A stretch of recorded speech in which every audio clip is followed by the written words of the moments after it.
Ugh. All of his co-workers were gone. Really? What could it mean? Stanley decided to go to the meeting room. Perhaps he had simply missed a memo. Alright, let's just go left and take the escape. When Stanley came to a set of 2 open doors, he entered the door on his left. Nobody in the meeting room. Yet there was not a I already know single this. person Yep, here connected, either. fine. Feeling a wave of disbelief, Stanley decided to go up to his boss's office. Go Coming to down. a staircase, Stanley walked upstairs to his boss's office. Ooh, haven't been down here. Getting creepy. But Stanley just couldn't do it.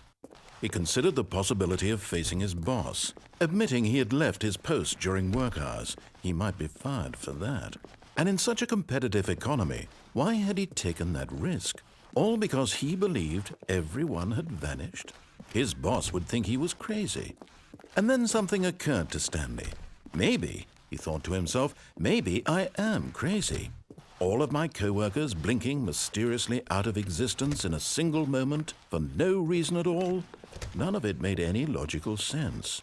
And as Stanley pondered this, he began to make other strange observations. We're already here. Why couldn't he see his feet when he looked down? I noticed Why that did earlier. doors close automatically behind him wherever Yeah. he went? And for that matter, these rooms were starting to look pretty familiar. Were they simply repeating? No, Stanley said to himself, this is all too strange. This can't be real. And at last, he came to the conclusion that had been on the tip of his tongue. He just hadn't found the words for it. I'm dreaming, he yelled. This is all a dream.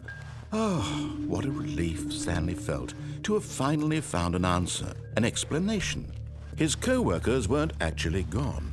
He wasn't going to lose his job. He wasn't crazy after all. And he thought to himself, I suppose I'll wake up soon. I'll have to go back to my boring real-life job pushing buttons. I may as well enjoy this while I'm still lucid. So, he imagined himself flying and began to gently float above the ground. Ooh. Then he imagined himself soaring through space on a magical starfield, and it too appeared. It was so much fun, and Stanley marveled that he had still not woken up. How was he remaining so lucid? And then perhaps the strangest question of them all entered Stanley's head. One he was amazed he hadn't asked himself sooner. Why is there a voice in my head dictating everything that I'm doing and thinking? Now the voice was describing itself being considered by Stanley, who found it particularly strange. I'm dreaming about a voice describing me, thinking about how it's describing my thoughts, he thought. And while Mind-blowing. he thought it all very odd and wondered if this voice spoke to all people in their dreams, the truth was that, of course, this was not a dream. How could it be?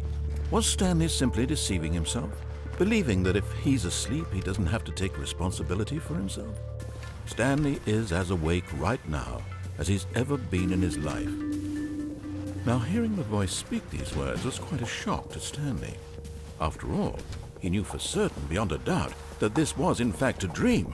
Did the voice not see him float and make the magical stars just a moment ago? How else would the voice explain all that? This voice was a part of himself too. Surely, if he could just... Calm down. He would prove it. He would prove that he was in control, that this was a dream.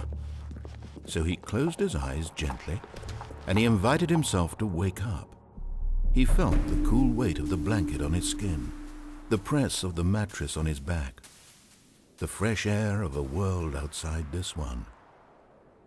Let me wake up, he thought to himself. I'm through with this dream.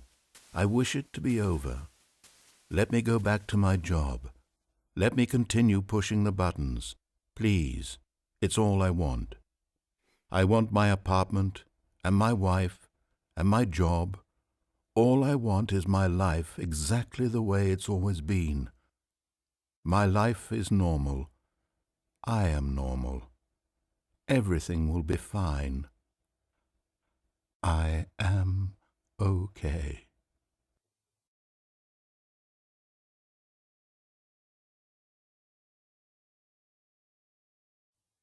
Stanley began screaming. "Please, someone, wake me up. My name is Stanley. I have a boss. I have an office. I am real. Please, just someone tell me I am real. I must be real. I must be. Can anyone hear my voice? What's happening? Who am I? And everything went black. Okay. This is the story of a woman named Mariella. What? Mariella woke up on a day like any other. She arose, got dressed, gathered her belongings, and walked to her place of work. The heck? But on this particular day, her walk was interrupted by the body of a man who had stumbled through town talking and screaming to himself, and then collapsed dead on the sidewalk. And although she would soon turn to go call for an ambulance, for just a few brief moments she considered the strange man. He was obviously crazy, this much she knew. Everyone knows what crazy people look like. And in that moment, she thought to herself how lucky she was to be normal. I am sane. I am in control of my mind. I know what is real and what isn't. It was comforting to think this, and in a certain way, seeing this man made her feel better. But then she remembered the meeting she had scheduled for that day. The very important people whose impressions of her would affect her career, and by extension, the rest of her life. She had no time for this, so it was only a moment that she stood there, staring down at the body. And then she turned and ran.